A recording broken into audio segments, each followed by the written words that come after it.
നടേശനും അദ്ദേഹത്തിന്റെ കൂടെ നിൽക്കുന്ന കാപ്പട്ടിക്കാരും അഴിമതിക്കാരും പിന്നെ സമുദായം, ആ സമുദായത്തെ വെള്ളാപ്പള്ളിയുമായി കൂട്ടിക്കെട്ടുവാൻ കഴിയില്ല.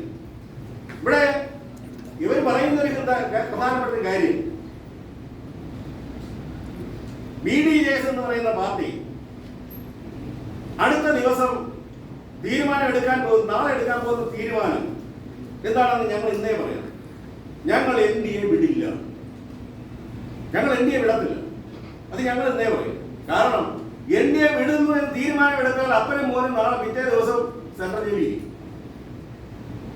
ഞങ്ങൾ ഇൻകം ടാക്സ് ഓഫീസുകളിൽ കയറിയപ്പോൾ ഒരു ഫയൽ അവിടെ ഇരിക്കും. അന്നത്തെ ഒരു ഓഫീസർ ഈ 2 ആഴ്ച മുമ്പ് ഞങ്ങളവിടെ പോയി കാര്യത്തിന് പോയപ്പോൾ എറണാകുളത്തെ ഇന്നലെ ഇൻകം ടാക്സ് ഓഫീസർ പറഞ്ഞ് നാളെ ഇങ്ങനെ ഒരാളുടെ ഫയലായിരിക്കുന്നത്. ഒരു സാധനം കിട്ടിയാൽ മതി, ഒരു കൺസെന്റ് കിട്ടിയാൽ അപ്പോൾ പോകുന്നു. അപ്പൊ അതിന് പേടി. ഇവിടെ വിജിലൻസിന്റെ റിപ്പോർട്ട് കൊടുക്കണം, ഈ മൈക്രോ ഫിനാൻസിന്റെ, അത് സംസ്ഥാന ഗവൺമെന്റിന്റെ കയ്യിലാണ്. അത് കൊടുത്താൽ അവിടെയും പോകും, അപ്പനും പോകും. അപ്പൊ ഈ രണ്ടിടത്തു നിന്നും ഇങ്ങനെ കിടന്ന് കൈയും കാലിട്ട് അടിക്കുന്നതിന്റെ ഒരു പുറത്തേക്കുള്ള ഒരു ശബ്ദമാണ് ഞങ്ങൾ മുന്നണി വിടും, ഞങ്ങളെ ഇടതുപക്ഷ മുന്നണി വിളിക്കുന്നു, ഞങ്ങളെ UDF മുന്നണി വിളിക്കുന്നു. ഇവരാരും വിളിക്കുന്നില്ല. NDAക്ക് വേണ്ട. ഞാനതൊരു കാര്യമേ പറയുന്നുള്ളൂ. ഇവിടെ ഒരു ഇരട്ടക്കൊല കേസിലെ ഒരു പ്രതികൾ അവനെ വിധിക്ക് കാത്തിരിക്കും.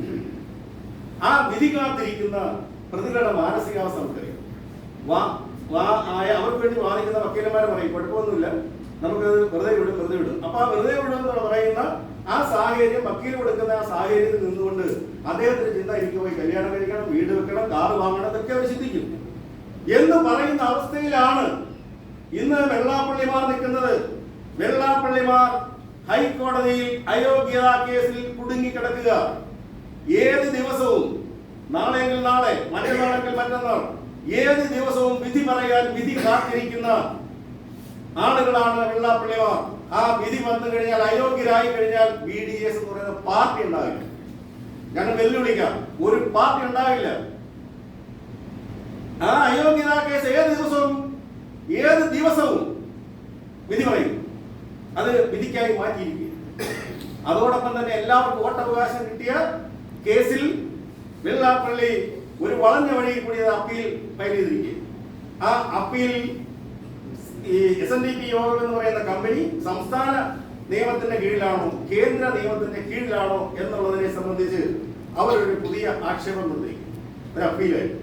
അതിൽ പറയുന്നത് അതിനുവേണ്ടി വാദിക്കാൻ കേന്ദ്ര ഗവൺമെന്റ് അഡീഷണൽ സോളിസിറ്റർ ജനറൽ വരും എന്ന് കഴിഞ്ഞ 3 അവധി കൊണ്ട് പറയുന്നു. അദ്ദേഹം വരുന്നില്ല.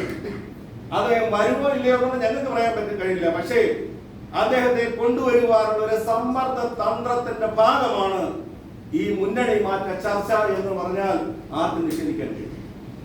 6-ാം തീയതി വാദം പറയാനിരിക്കുകയാണ് ഹൈക്കോടതി. അപ്പൊ കേന്ദ്ര ഗവൺമെന്റ് മുമ്പിൽ ഞങ്ങളങ്ങ് പോവുക എന്ന് പറഞ്ഞിട്ട് അദ്ദേഹത്തിനെ കൊണ്ടുവന്ന് ഇത് സെൻട്രൽ ഗവൺമെന്റ് ആക്ടിന്റെ കീഴിൽ വരുന്നതാണെന്ന് പറഞ്ഞാലൊന്നും അവിടെ നിലനിൽക്കാൻ പോകുന്നില്ല. അതൊക്കെ ദിവാസ്വപ്നങ്ങളാണ്. കാരണം ഇത് കേരള ഗവൺമെന്റ് ആക്ടിന്റെ കീഴിലാണ് എന്ന് വെള്ളാപ്പള്ളിമാർ 2005-ൽ സമ്മതിച്ചിട്ടുണ്ട്. ഡൽഹി ഹൈക്കോടതിയിൽ 2015 കമ്പനി ലാ ബോർഡിൽ സമ്മതിച്ചിട്ടുണ്ട്. അവിടെയൊക്കെ അതിന്റെ വിധികളൊക്കെ വന്നിട്ടുണ്ട്. ഇപ്പൊ വളഞ്ഞ വഴിയിൽ കൂടി ഒരു അനുയായിയെ കൊണ്ടൊരു പെറ്റീഷൻ കൊടുത്തിട്ട് ഇത് കൊണ്ടുവരാമെന്ന് അനുയായികളൊക്കെ പറയുകയും അതിന്റെ ആനുകൂല്യങ്ങൾ പറ്റാൻ ശ്രമിക്കുന്നത്, സർക്കാരുകളുടെ ആനുകൂല്യങ്ങൾ പറ്റാൻ ശ്രമിക്കുന്നതിന്റെ ഭാഗമായിട്ടാണ് ഈ വാർത്തകൾ വരുന്നത്. ഇത് പെയ്ഡ് ന്യൂസുകൾ തന്നെയാണ്. ഒരുപക്ഷെ മാധ്യമങ്ങൾ അറിയില്ല, ഞങ്ങൾ കമ്മിറ്റി കൂടി എന്ന് പറഞ്ഞുകൊണ്ട് അവർ തന്നെ വാർത്ത കൊടുക്കുന്നു. LDF-ലെയും UDF-ലെയും അതോടൊപ്പം തന്നെ NDA-യിലെയും ചില നേതാക്കന്മാർ വെള്ളാപ്പള്ളിമാർക്ക്